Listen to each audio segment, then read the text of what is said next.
considero um presente de Deus a oportunidade de outra vez estarmos aqui para mais um encontro com a palavra.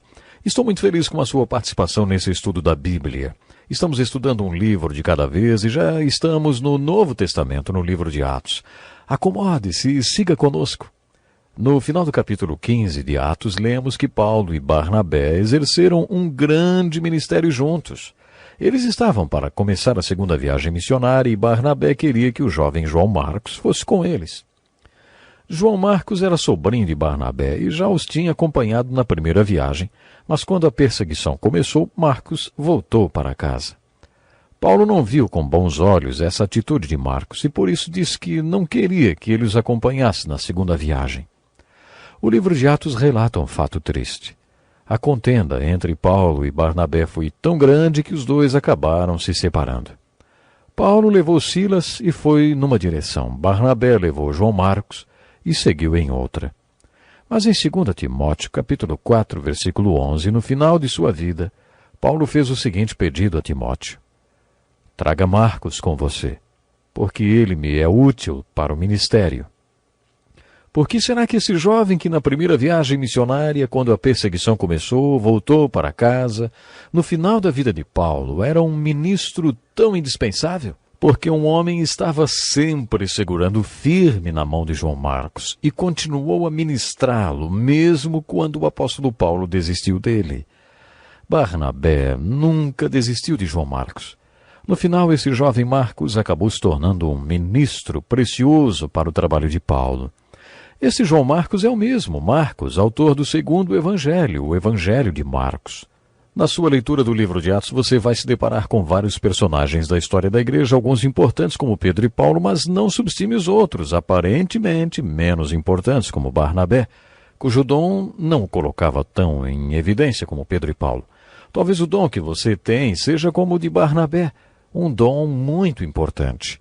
Foi por isso que Paulo e Barnabé formaram uma dupla dentro do ministério de conversão e ensino. É triste pensar que uma dupla tão importante para a Igreja de Jesus teve que se separar porque houve uma contenda. Mas nós agradecemos a Deus porque Barnabé acreditou no potencial de João Marcos e o encorajou tanto até que ele acreditasse no potencial que tinha, tornando-se um ministro tão precioso e indispensável para a Igreja. Vamos iniciar agora o estudo do capítulo 16 de Atos, e o estudo que chamamos de Os Padrões do Pentecostes na Implantação de Igrejas. Não se esqueça que o livro de Atos começou com o primeiro Pentecostes, e que este Pentecostes nunca mais parou. O Pentecostes relatado no capítulo 2 desencadeou vários outros. Outro lembrete muito importante. O propósito do Pentecostes era a implantação da grande comissão. Depois que Jesus instituiu a grande comissão, os primeiros membros da igreja receberam a ordem de esperar pela promessa que Deus tinha feito antes deles começarem a executar a grande comissão. Eles esperaram até que a promessa se cumpriu no dia de Pentecostes, e o resultado foi de 3.000 convertidos num único dia. Aí então a igreja começou a sair e a pregar o evangelho e a implantar a grande comissão.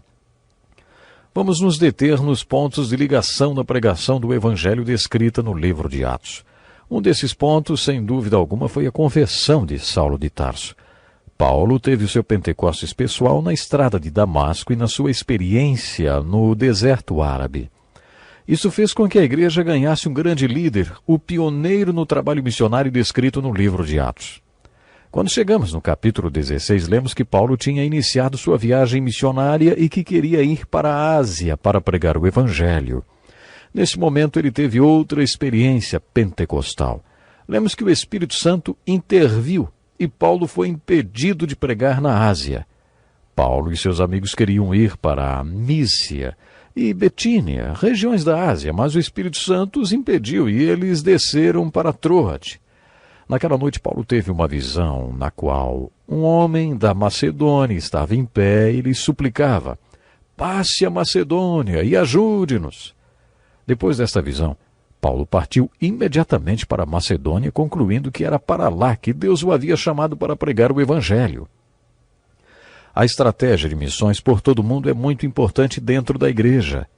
Se Paulo tivesse ido para a Ásia, como pretendia, o evangelho teria se espalhado por aquela região. Como a civilização seguiu a implantação do Evangelho, aquela decisão de Paulo teria levado o crescimento do Evangelho e da civilização para a Ásia. Mas quando Paulo, dirigido pelo Espírito Santo, foi para a Macedônia, provocou o crescimento do Evangelho e da civilização para a Europa. Depois de sua visão, Paulo foi para a Macedônia e a primeira cidade por onde passou foi Filipos. Não é de se esperar que, depois daquela visão em que um homem dizia, venha nos ajudar, houvesse umas 100 ou 200 pessoas prontas para ouvir o Evangelho. Mas não foi isso que Paulo encontrou. O usual seria Paulo ir primeiro para a sinagoga da cidade, mas não havia nenhuma. Por isso as pessoas chamadas tementes a Deus encontravam-se fora da cidade às margens de um rio. E eram mulheres que estavam fazendo uma reunião de oração.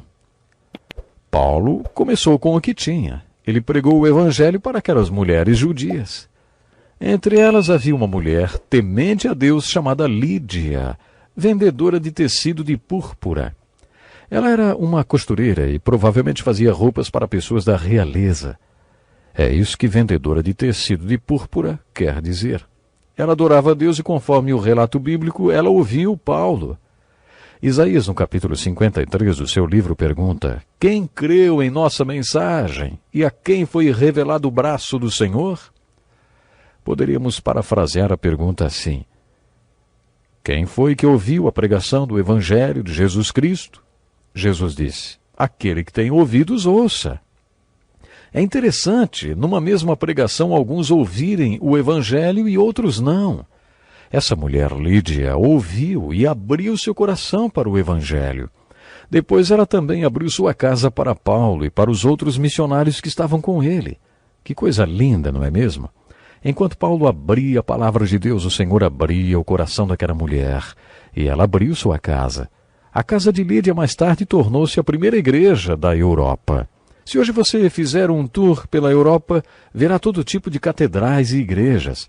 Mas tudo começou com a casa simples daquela mulher chamada Lídia. A igreja de Filipos começou na casa de uma mulher chamada Lídia. Nessa cidade aconteceu uma história com Paulo que eu tenho certeza você já ouviu falar. É uma longa história. Nessa cidade, Paulo e Silas foram presos e açoitados. Os romanos costumavam bater primeiro e perguntar depois, assim conseguiam estabelecer terror e impor autoridade, e fizeram isso com Paulo e Silas. Depois de serem açoitados, Paulo e Silas foram aprisionados com seus pés presos a troncos, de forma que tinham que ficar deitados de costas. E as costas deles tinham sido esfaceladas pelos açoites. A Bíblia conta que à meia-noite os dois estavam louvando a Deus. Talvez estivessem cantando o Salmo 23. Provavelmente todos os prisioneiros estavam escutando os dois cantarem quando aconteceu um terremoto que abriu todas as portas da prisão. Aliás, que terremoto esquisito esse, né? O carcereiro acordou no meio da noite e, quando viu as portas abertas, pensou que os prisioneiros tinham escapado. Ele já ia se matar, porque Roma ia culpá-lo pela fuga dos prisioneiros. Naquela época, se um prisioneiro escapasse, sua sentença ia para o carcereiro. Quando o carcereiro puxou sua espada para se matar, Paulo gritou, não, não faça isso, estamos todos aqui. Nessa hora o carcereiro perguntou, senhores, o que devo fazer para ser salvo? Paulo respondeu, creia no Senhor Jesus e serão salvos você e os da sua casa. A Bíblia conta que depois disso eles pregaram a palavra de Deus a ele e a todos os de sua casa.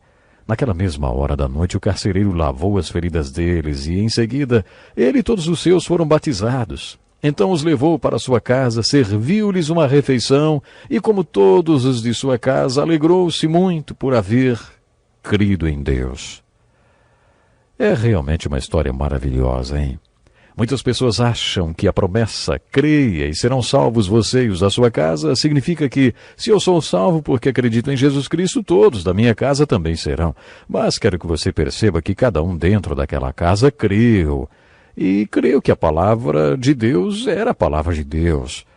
E creu que a palavra de Deus foi pregada não apenas para o carcereiro, mas para todos daquela casa. Cada um, individualmente, abriu o coração para o Senhor Jesus. Por isso foram salvos. Todos os que estavam na casa creram, todos ouviram a palavra. O versículo 31 de Atos 16 deixa bem claro como é o processo da salvação. Creia no Senhor Jesus e será salvo. Isso não é uma crença barata, porque é crer no Senhor Jesus Cristo. E todos daquela casa do carcereiro creram e foram batizados.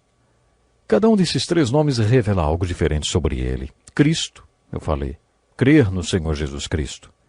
Cada um desses três nomes revela algo diferente sobre ele. Cristo significa que ele era o Messias, e tudo que as Escrituras falam sobre o Messias são verdadeiras para ele.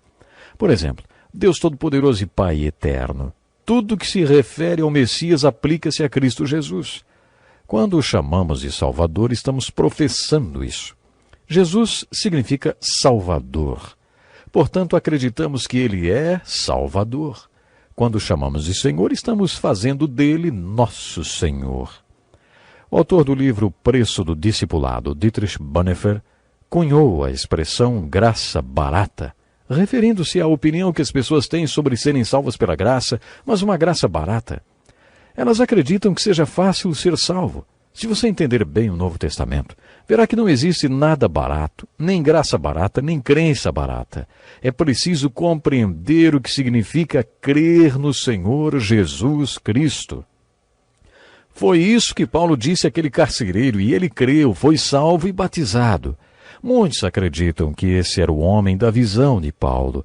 Quando Paulo foi para a Macedônia, a única coisa que encontrou foi uma reunião de oração de mulheres. Mas muitos acreditam que, no final, o carcereiro de Filipos era o homem que pedia ajuda naquela visão de Paulo. A Bíblia conta que depois que o carcereiro creu, os magistrados da cidade mandaram um recado para que Paulo fosse solto e saísse da cidade. Mas Paulo se recusou a fazê-lo. Ele tinha sido açoitado como cidadão romano sem ser julgado. Por isso agora ele queria que os magistrados fossem até eles e os acompanhassem até fora da cidade. Paulo deixou a cidade por livre escolha, depois que já tinha deixado a cidade de ponta cabeça por causa de Jesus Cristo. Ei, se você ainda não creu no Senhor Jesus, o que está esperando, hein? Creia nele. Pense nisso e até o próximo programa.